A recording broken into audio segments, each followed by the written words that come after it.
Justin Trudeau has been called out by teenage climate justice activist Greta Thunberg, and here's why that matters so much. Hey everybody, thanks again for stopping by.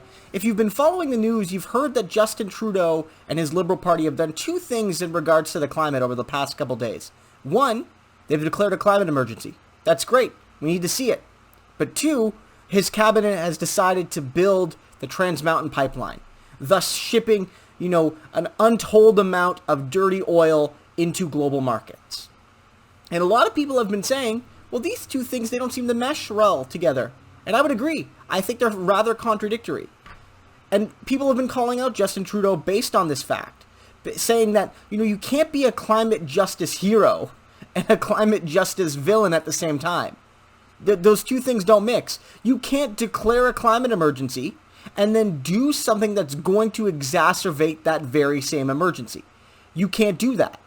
And so those who've been calling them out, many of them, Canadian politicians and people on social media, they've had their impact. But perhaps the person with the greatest impact is Greta Thunberg. She's a climate activist from Scandinavia, from Sweden, I believe, who has almost single-handedly, relatively single-handedly, of course, sparked a global movement of youth protest and anger at the elites for their climate inaction. And it started when she started skipping school to protest climate change and the inaction to solve that climate change, and that soon spread to hundreds of thousands, if not millions of people all around the planet. Not only in Europe, but right here in North America, right here in Canada. Young people have been protesting the failure to address climate change.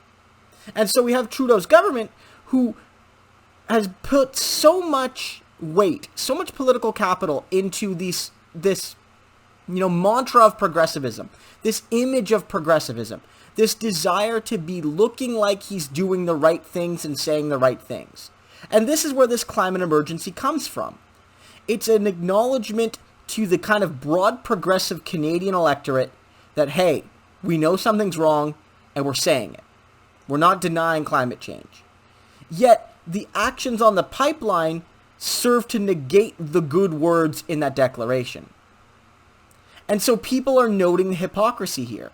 People are noting the disconnect. People are saying that Justin Trudeau wants progressives to feel like he's doing something, but he doesn't want to actually do the things he's signaling that he's signaling. He's not doing them. And so Greta Thunberg says, Justin, on the one hand, you're calling out, the climate crisis, you're noting it as the emergency that it is, great. But then you're building the pipeline that's only going to exacerbate it. That's not great. We can't have world leaders anymore that talk good words about climate change but don't make the actual decisions to address it.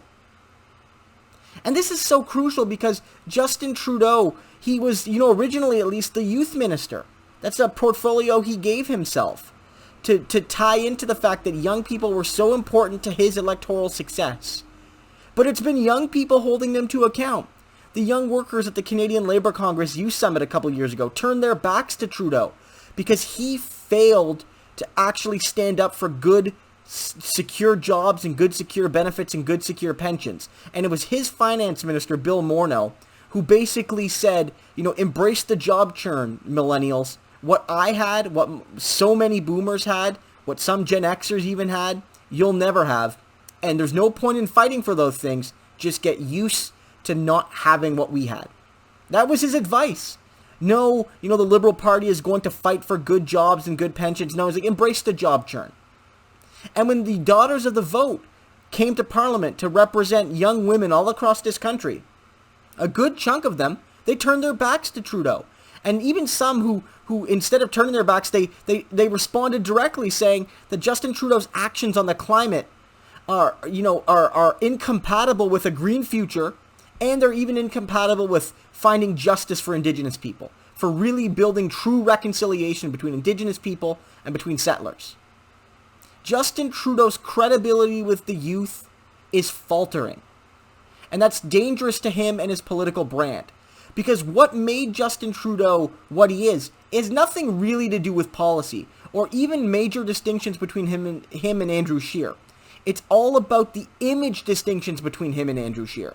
And the more young people see Justin Trudeau in action, they realize that he's cynical and he's duplicitous and he doesn't actually hold on many fundamental issues, views all that different from the Conservative Party.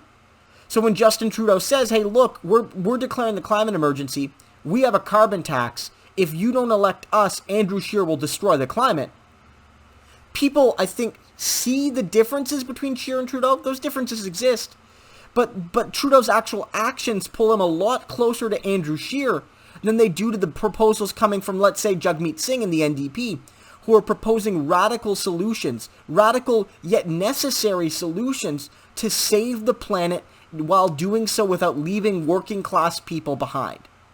So Justin Trudeau needs these moments of salesmanship to hide his actual actions. And it's people like Greta Thunberg who are pointing out the failures of Justin Trudeau. And we need young people to do this, because without doing it, we'll never actually build real progress, because we'll always be stuck in this rut where, it's we gotta support Justin or Andrew Scheer will win.